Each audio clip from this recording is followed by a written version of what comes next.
tradisional dan alami. Mbak Retno sama Mbak Via udah ngecek belum? Sudah Tiara, saya fokus ke aspek edukasi pasien. Banyak yang masih mengira suplemen dan obat tradisional itu bisa digunakan tanpa resiko. Tapi bukannya suplemen herbal itu alami dan aman? Nggak selalu sih Mbak Via.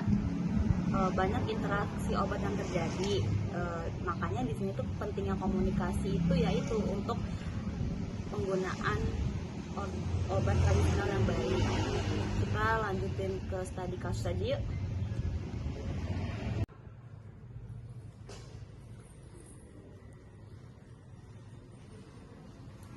Selamat siang Mbak. Siang. Saya mau beli obat kolesterol ya, yang biasa. Tapi saya lagi habis minum jamu daun sirsak dari tetangga. Iya, jamu itu bagus loh. Katanya bisa menyembuhkan macam-macam. Saya udah minum 2 minggu.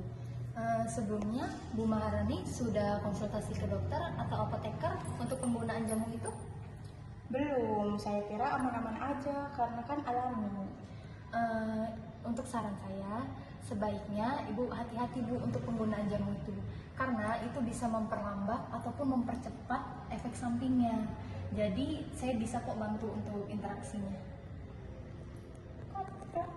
Dari kasus tadi, kita bisa lihat pentingnya komunikasi terbuka itu antara pasien dan apoteker. Penggunaan obat tradisional memang penting, tapi harus disertai dengan edukasi yang tepat. Saya baru tahu kalau kombinasi obat herbal sama obat biasa itu bisa berbahaya ternyata ya. Tugas apoteker bukannya hanya menjual, tapi juga memberikan informasi yang tepat. Bener, Mbak Pia sama Mbak Retno tuh harus ingat bahwa farmasi itu bukan hanya menjadi jembatan antara medis dan kepercayaan masyarakat, karena komunikasi yang efektif, empatik itu harus jelas.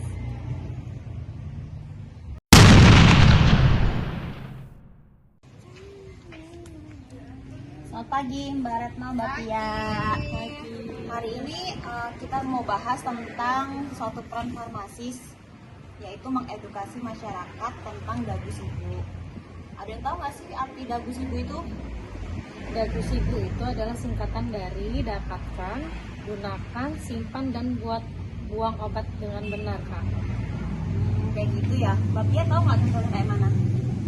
Dapatkan obat dari apotik, tapi untuk buangnya saya biasanya buang ke tempat sampah. Nah, di situ tadi peran kita sebagai farmasis. Kalian nanti akan belajar simulasi tentang dagu sibu ya. Selamat siang Mbak. Selamat siang. Saya mau beli obat darah tinggi saya, tapi resepnya lama. Ini Resepnya udah lebih dari sebulan ya Bu. Kami sarankan periksa ulang ke dokter dulu ya, untuk keamanan ibunya juga. Saya kalau sakit kepala biasanya minum obat sisa adik saya, masih ada tuh di lemari. Waduh, itu sebaiknya tidak dilakukan Ibu. Obat harus didapatkan dari sumber yang tepat, digunakan sesuai aturan, dan kalau sudah kadaluarsa harus dibuang dengan benar. saya juga masih nyimpan obat antibiotik yang dulu belum habis. Itu juga beresiko Bu, antibiotik tidak dihabiskan bisa menyebabkan resistensi. Boleh saya bantu periksa dan jelaskan cara penyimpanan dan membuang obat yang benar?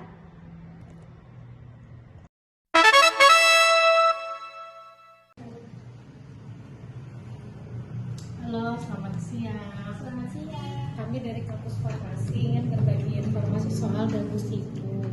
Jadi ini penting agar obat yang dikonsumsi itu aman dan efektif. Contohnya obat jangan disimpan lembab seperti di dapur, jangan pula dicampur dengan makanan. Wah, Sabar, udah dimatiin. aduh, saya biasanya simpan di dapur lagi biar supaya gampang ambilnya. Lebih baik itu disimpannya di tempat yang kering dan tidak terkena sinar matahari langsung, agar kalau kita mau buang obat itu bisa ditanya dulu ke apoteknya. Saya kira semua obat bisa dibuang ke toilet.